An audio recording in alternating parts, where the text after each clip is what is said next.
Welcome to the party. No gossip, just saying with Jodi and Jenn.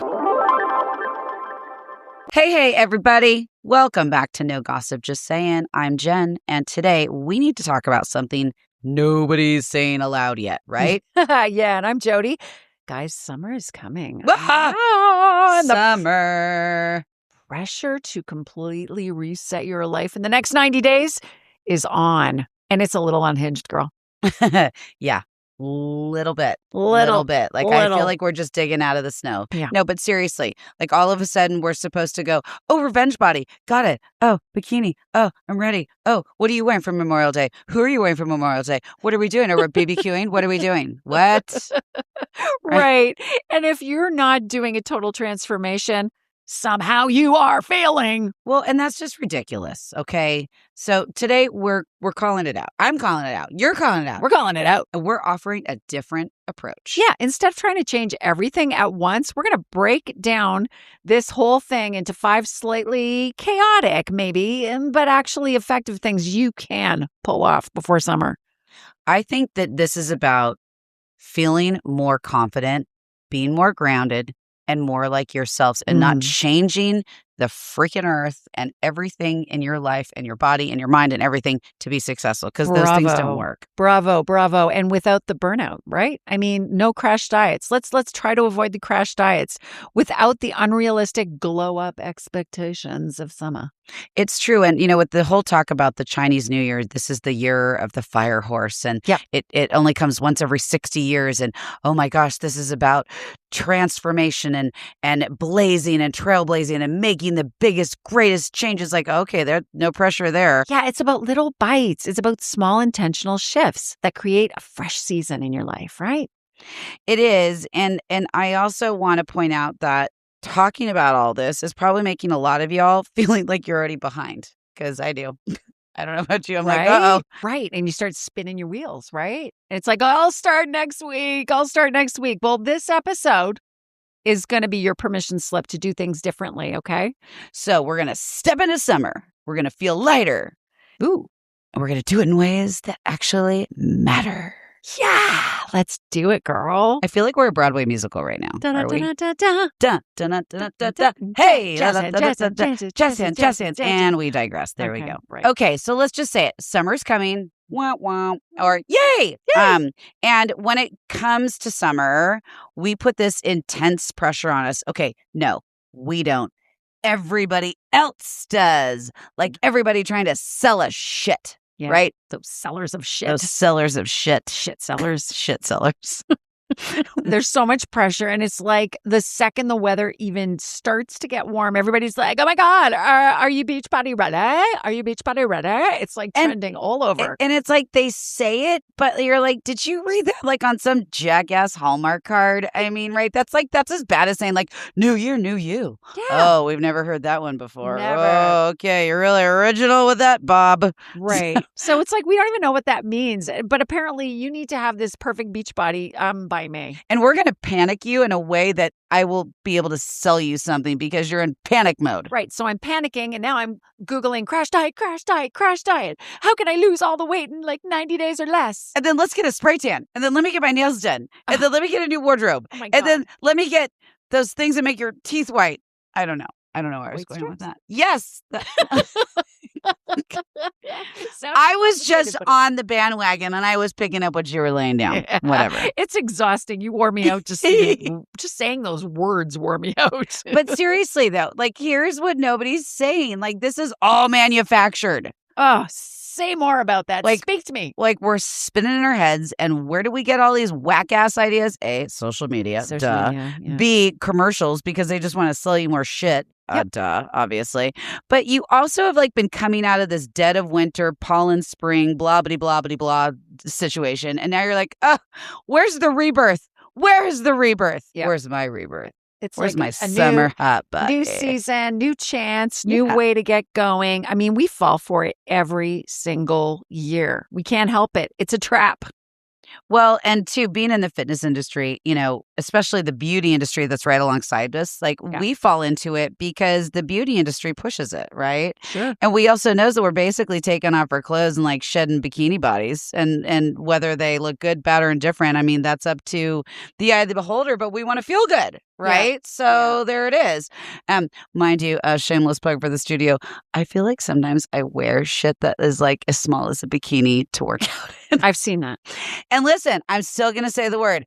I ain't no hooch. I love saying that. You ain't no hooch, but I you ain't know no hooch, what? but sometimes I think it is Respect fun. for you doing that. Do you notice that people are starting to follow suit and they're comfortable in their outfits being tinier now because they can see their abs and they can see their muscles and they can see things changing? Yes. Okay. Did you see one little ballerina girl today in class? And she was wearing the cute little hottie, like little itty bitty sporty shortsies that like tie up on the side. Hey, give my snaps up from my ballerina girls. She was doing some Jenn 2.0 for sure. Well, and you know what? Like I tell everybody, like, listen, if you can see your body work during any kind of a fitness class, you're going to be more motivated to work harder because you see your muscles in flexion. You see what your body is doing. Your body is a fine-tuned specimen. It's amazing to watch it work and to watch musculature at work, right? Yeah. So the more you watch it, you go, ooh, okay, I want that more. And then you work harder. And then guess what? There's more cardiovascular output. And then you start sweating more. And then you're like, oh, hell yeah.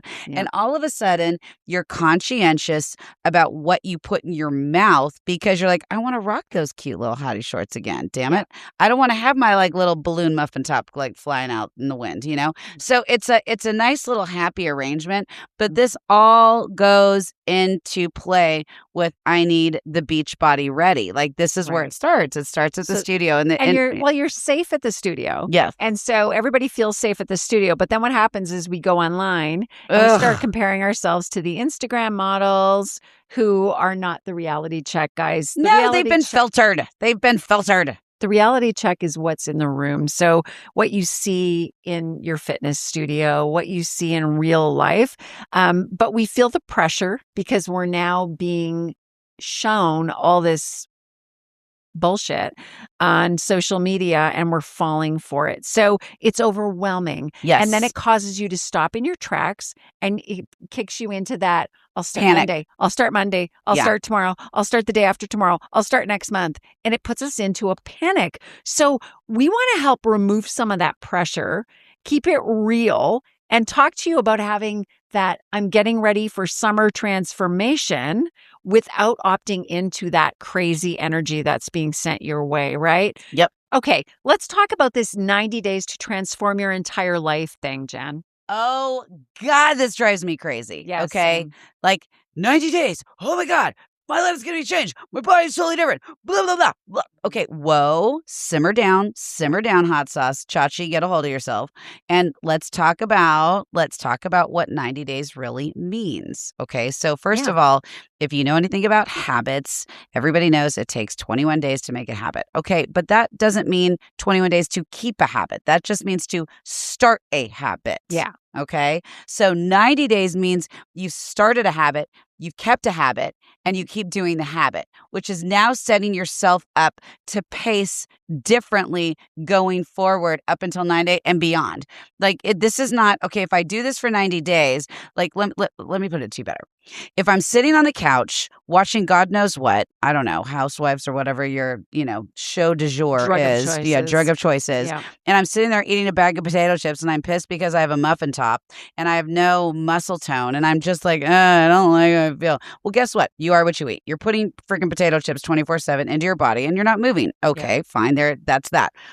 Just because you get up for 90 days and move around is not going to make you into whatever your Barbie dream house looks like of a body. And then you go back down to the couch, sit back down, and then go back to eating potato chips and not moving. Well, that's not what it is. Yeah, it's like I did the 90 days. My life didn't change. My life didn't change. That sucks. Let's go back and sit on the couch and eat potato chips. Like, no. So what you can do is build habits. Bingo. Maybe you'll lose a few pounds. Maybe you'll feel a little better about yourself. And that right there, what you said, is where it starts. Exactly. where it Exactly. starts. It's how does it make you feel? It sounds crazy. Think about this. You set out to do some kind of a fitness challenge, whatever it is, and you're like, I want to change my body. What you don't realize you're saying is, I need to change my mindset. Exactly. That's It's a not- big deal. And getting yourself in that all or nothing mentality is the first mistake people usually make when they're being sold on this 90 days to perfection, right? So Absolutely. it's not all or nothing, guys.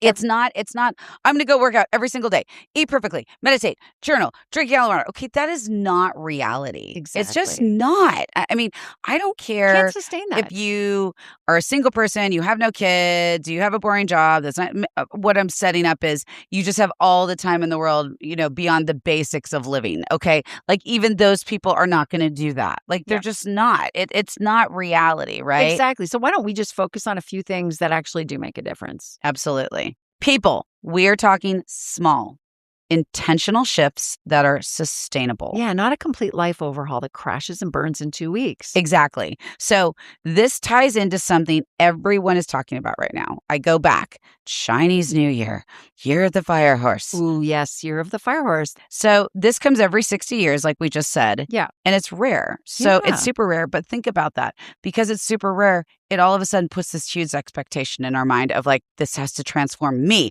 I have to do this big, altering every 60-year thing of my body. So we've come up with 5 things that I think are slightly chaotic in kind of a fun and a good way. Yeah, absolutely. Right? You gotta have fun. But they actually are effective if you do it. Right. Slight changes that make a difference and make you feel successful. So set yourself up for success.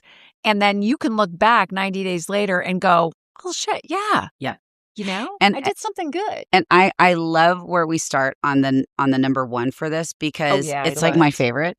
And it's also, it's a mental cleansing for me. This for sure. Right. Ready for it? Ready out there? Clean out the closet. Yeah. And some people love that and some people hate it. I enjoy it when I get into it, but I do look at it as, holy shit, when I look at that at first. When I walk into the closet and see all the things, I get overwhelmed immediately. But then when you start piecing it out one at a time, or if you have a methodology in mind. Bingo. I'm going to give some leeway because my more rigid approach is if you have not worn it in a year, get rid of it. I'm going to give you 18 months to 2 years. How about that? I'm going to give you 2 years. Fair. I think that's fair because sometimes you feel like, oh my God, I'm like throwing away half my closet. And they're like, I don't have like all kinds of extra money sitting around to go put myself a new wardrobe. I get that. So I'm going to give you 18 months to 2 years. If you haven't worn it 2 years, you know what? Think of it like dead weight on you. You're not going to wear your Aunt B's freaking prom dress, okay? Because it looked really good as a cocktail dress 4 years ago at the winter formal. Like, that's not going to happen, okay? Get rid of Aunt B's cocktail dress. Is it wrong that I have things that are so out they're in again? Okay, you bring up a whole new topic, so I don't know where to go with that. Like when yesterday's fish wrap became recycled vintage. Yeah, exactly. Yeah, I don't know. Okay, what's your rule for closet methodology? Yeah, it's not as organized as yours, I don't think, because I do have older clothes that let's put it this way. Sometimes I have favorites. Okay, this is a good point. So maybe Exactly. I have staple items out if you have worn them, but specialty. Yes. Right. And I think you got to look at every piece of clothing and ask it, like, do I need you in my life? Basically, is this shirt needed? Is this a t-shirt from like sorority days gone by? And quite frankly, it's been 30 years since you were in the sorority, so it's time. It's okay. Shirt. Unless you're going to frame it and hang it on your wall because it's a memory. But you do have to look at every piece of clothing and go, crap, like have 3 piles, right? Okay, I'm getting a wonderful visual of you. Talking to my clothes. Not only that. Especially the underwear. Like a special, I'm imagining Jodi in her closet. And I know this because Jodi used to have a ski house and she was a skier. She was a Canadian skier.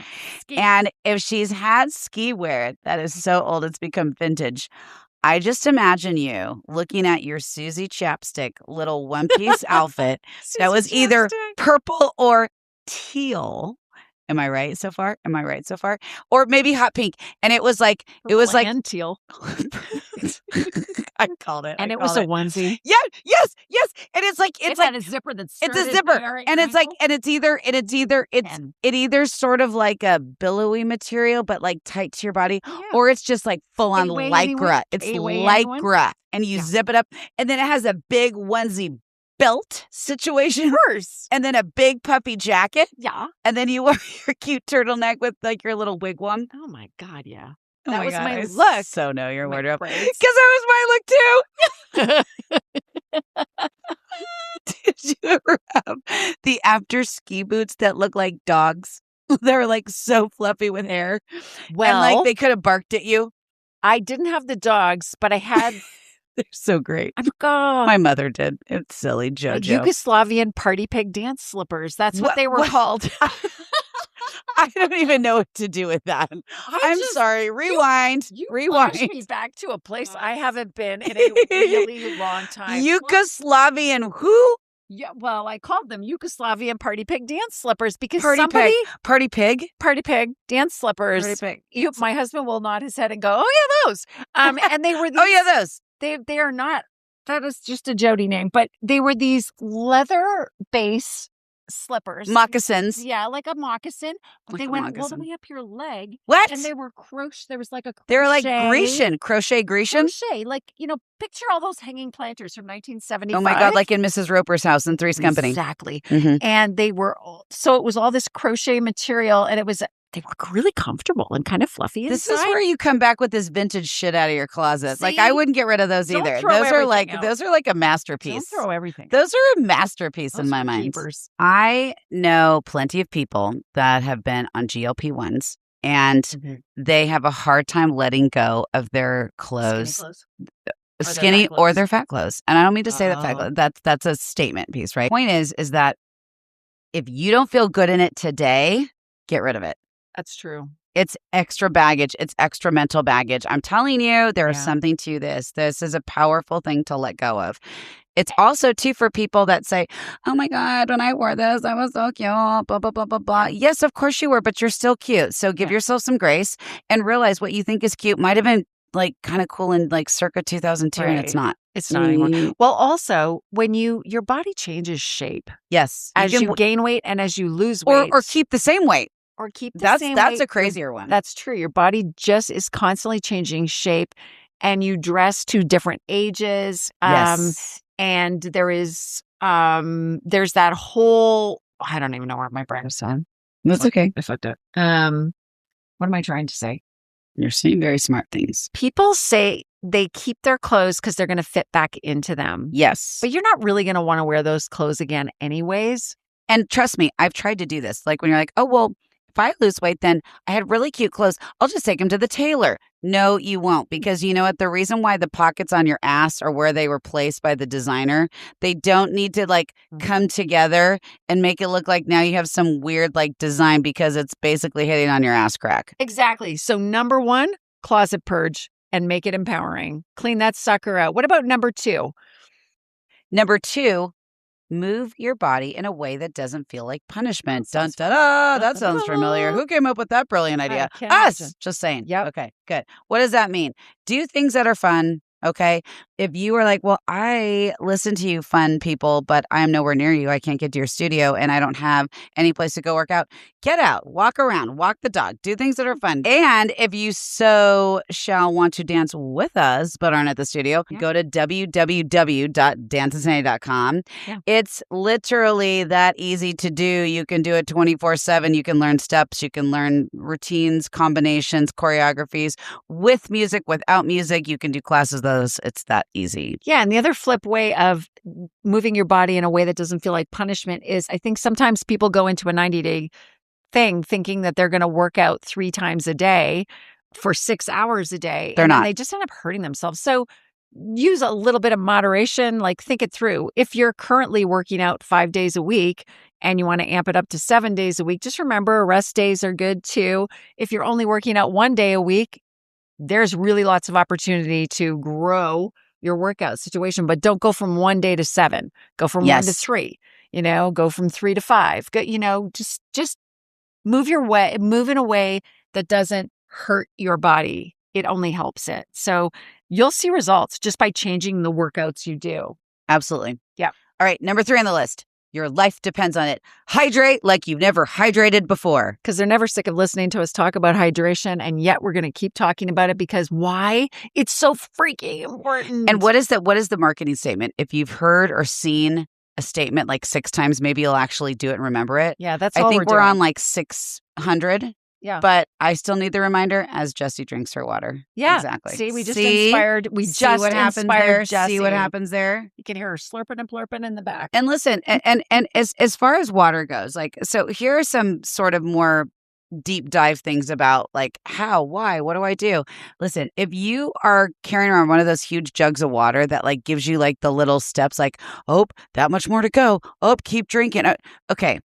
Here's a profound question. Does that fit in your cup holder in your car?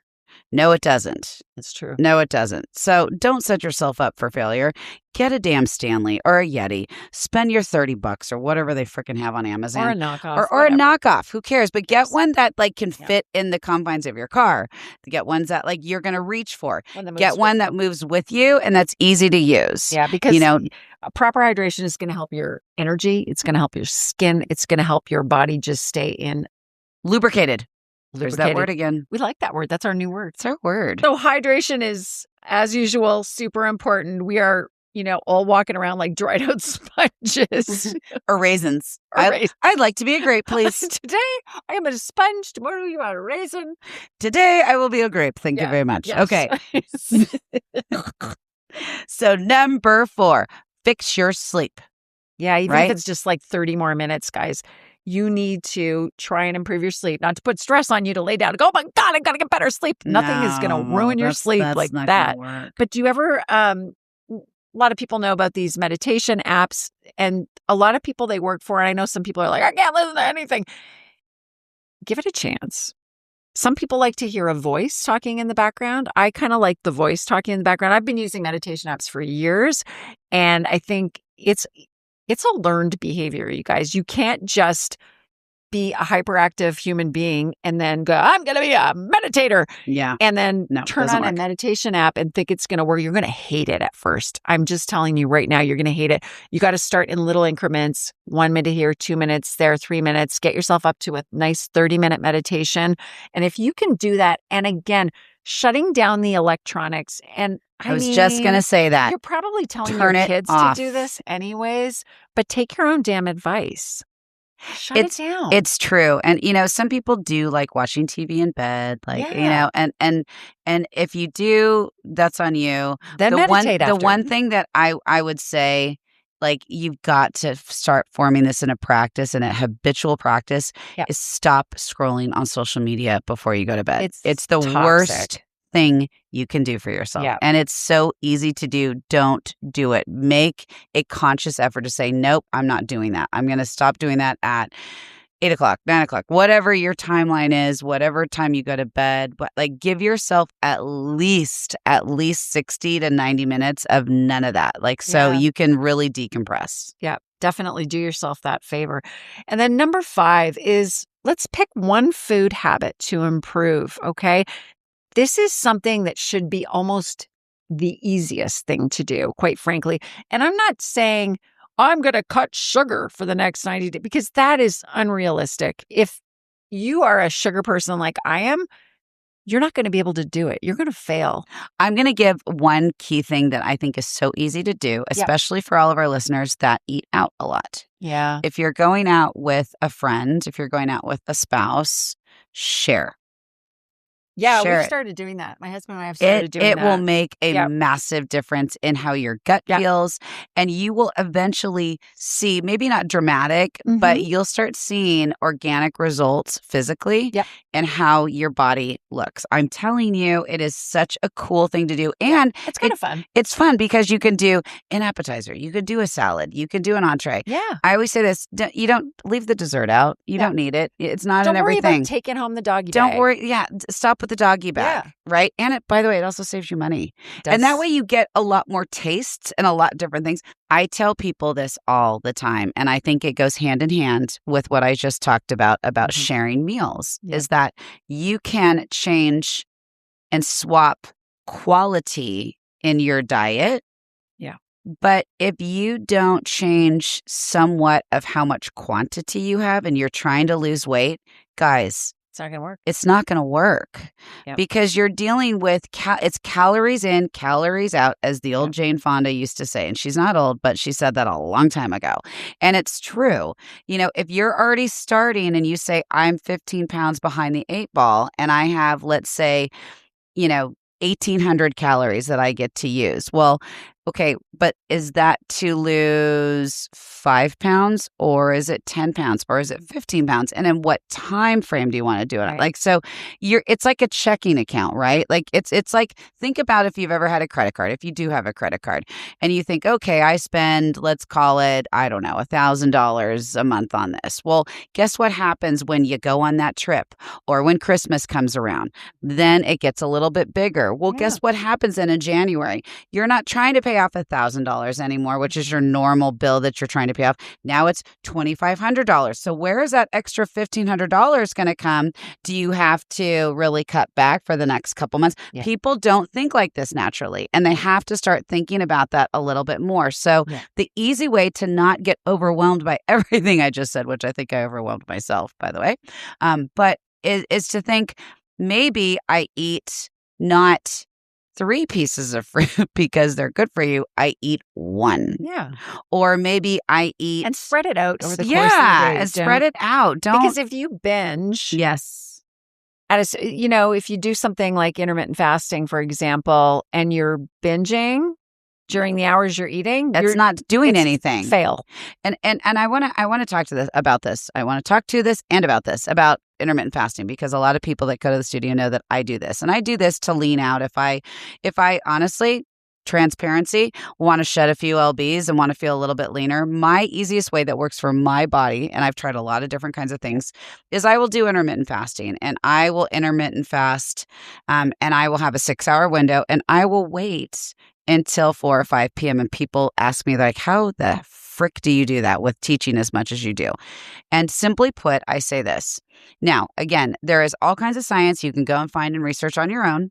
And again, there's no right thing to do, and one size meets all for everybody. Well, you're going to do what you're going to do. And as a nutrition coach, there are a couple of forms of intermittent fasting that are acceptable, or recognized, I should say. Mm-hmm. And people are going to do what they're going to do, like I just said. So if you choose to do the intermittent fasting, the calories that you do take in, obviously there's going to be less, like I said, as long as you're not binging. If you take in the calories, you have to be very aware of the calories you are putting inside of your body so that you are fueling your body efficiently. Yes. Especially if you're working out a lot. Yes. You must feed that fire with the proper nutrition. You cannot be driving through Taco Bell. No. And you will not, your body will get sick. Your body will not heal. Your body will not act as the tool that it's supposed to be for you when you're treating it that way and calling it intermittent fasting. You're only hurting yourself. Well, and to that point, I think that for me, as a control freak just by nature, what I didn't realize mentally and what I get from intermittent fasting is that by being able to stick in that window, like I don't want to screw it up. Right. So I've earned the right to now is my time to make the best possible choices and the best things that are the yummiest, but they taste the best, and then they're the right fuel. And keep in mind, this is not sustainable. So most people, you don't do intermittent fasting for your whole life. No. You don't just go, some people will choose to do it for a few weeks just to get themselves back into a routine of better eating. Yep. And so that's where things like that really work well. And maybe it's a couple days. Maybe it's a Monday, Wednesday, Friday. Maybe it's a Tuesday and Thursday. And you can call it whatever the hell you want to call it. Just make sure that you're eating good food. The calories you take in are good quality foods. Yes. And again, so if you get back to the little things that you can change when it comes to food, maybe that's too much for you. Don't bite off something huge like that if you don't want to. You can even do something as simple as, stopping consumption at like 8 p.m. Perhaps that's something you want to change about yourself, because it is realistic that most days of the week, unless you're out for a late dinner with a bunch of friends or you're at a party or whatever, most of the time you could probably stop eating at 8 p.m. Absolutely. And that's when your fast kind of begins. And then when you wake up in the morning, you've gone maybe 10 to 12 hours without consuming anything, without even really worrying about it. Right? I used to do this in my 20s, and it was crazy how much it made a difference. Not a huge difference, but just, again, small differences add up, right? Yeah. If I said, gosh, I just feel like I'm a little fluffy, I just kind of need to lean it down. Yeah. If I would go to lunch with somebody, lunches are so fun, but you know what? I don't need to get a sandwich. I'll get a lean piece of fish or a lean piece of meat, or I'll get a salad. It's just making just little choices like that are not blowing up the world here. And you'll be so proud of yourself when you make those choices, because you'll discover new foods and they're so good. So good. Those pretty plates are pretty for a reason. They actually have really good, healthy food in front of you. Yes. So let's start breaking these crazy cycles that we're in as well, in terms of decision making on how to start this 90-day process. I want to, keep moving forward. There's 5 tips on changes that you can implement immediately, either one at a time or all at once, however it doesn't overwhelm you. I just want you to stop saying, I made a mistake today, and so I'll start next Monday. Oh, I really screwed that up this week. I'll start next month. It's this all or nothing mentality, right? right? So here's, just letting you know that it's okay to start an hour after you failed. Yes, that's a great point. You can reset. You can reset tonight. It doesn't always have to reset in the morning or on a Monday. We always tell people to forgive themselves and to move forward, because just keep trying. Just keep trying, okay? Don't put it off till next week. You probably won't do it next week either. So start again right away. Just get right back on that train and move forward, right? The other thing is 90 days as this reset. What does it really look like? Is it like feeling lighter in terms of losing weight? Is it feeling lighter? Is that the only reason we do the 90-day reset? I mean, I think some people are looking to change their lives in other ways, not just lose weight, gain muscle, whatever. It's not always a physical change, right? I think the 90-day, like in summary of everything we're talking about, the 90-day, I think, admittedly so, starts out as I want to get ready to put my ass in a bikini. Okay. It does. It starts physical. I think what we're saying through this whole thing is that 90-day challenge mentality, of course it starts physical. Okay. Like you're a lion lady guy. If you're saying, oh no, I just want to reset my brain. I mean, if you do, great job. You're an overachiever. But I think the majority of us think 90-day challenge and we think physical. Yeah, we like think I want to get that, I want to get that ass in a bikini. I want to make it look good, right? Who doesn't want that? Of course they do. Yeah. But I think the discovery in the 90-day challenge is always about forming new habits, sticking with them, right? A habit's 21 days, but that just started the habit. Right. That didn't build that built the habit, started the habit. That didn't mean you're done with the habit. The habit is a lifestyle change. Yeah. That's the bottom line. Yep. And simple changes can be made through sleep, cleaning out your closet, hydration, simple food choices, simple food adding or subtracting, cutting meals in half, whatever it is you want to do, but make things that are actionable. Let's talk about the 90 days as a way to lighten something in your world. I like that. Yeah, I like that. It's like a lifting. It's a lifting. It's like spring cleaning. It's like spring cleaning. See what I did there? Really liked it. You went with me too. I'm on this train. I am on this train. Wait, can we get on the bus instead? Let's take a bus. Okay, let's take a bus. Start that bus. Start that bus. You get that bus. You just jump on that bus. So let's talk about 90 days to feeling lighter. Yes. And so what does lighter mean? I think lighter means physical, maybe mental as well. I think that they go hand in hand. I mean, in 90 days, if you lose a pound a week, that is not bad. That's like a 10 to 12 to 15 pound weight loss right there. Or maybe it's honestly cutting out some sodium and really trying to control some of the water retention. I mean, that's a real thing. Not everybody suffers from it, but till night, you you can know, weigh differently based on the salt. 5 pounds, 5 pounds easily. I know. Exactly. So it's not just physical. It's always gonna couple nicely with mental, and that's why Yeah, so making feeling changes. lighter Yeah, in a feeling different lighter. way. Yes. All right. Well, I think that's a wrap on this episode of No Gossip. Just saying. Thanks for hanging out with us. Yeah, and make sure to hit follow and subscribe. And if you love today's episode, leave your comment on YouTube or drop us a 5-star review on whatever platform you're listening on. And until next time, no gossip. Just saying.